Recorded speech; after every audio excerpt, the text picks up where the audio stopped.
χαιρετήσω τώρα από την Κοσμοτέ TV. Μιλάμε για αστέρια. Για να δούμε τι έχει ετοιμάσει η Κοσμοτέ TV για σας.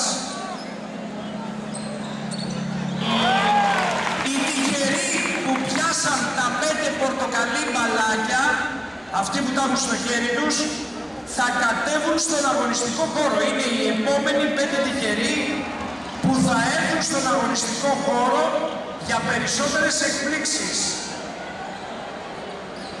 Αυτοί που έχουν τα 5 μπαλάκια θα μπουν μέσα στον αγωνιστικό χώρο, θα τους παραλάβουν οι άνθρωποι της Κοσμοτέ TV, γιατί έχουμε συνέχεια σε διαγωνισμό.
Ότι τα 5 μπαλάκια που έχουν πιάσει οι τυχεροί, τα πορτοκαλί της Κοσμοτέ TV, είναι για να τα κρατήσετε και να κατεβείτε κάτω μετά την έναρξη του δευτέρου ημιχρόνου, δηλαδή μετά την τρίτη περίοδο, για να συμμετάσχετε στους διαγωνισμούς και στα υπόλοιπα δώρα και εκπλήξεις της Κοσμοτέ TV.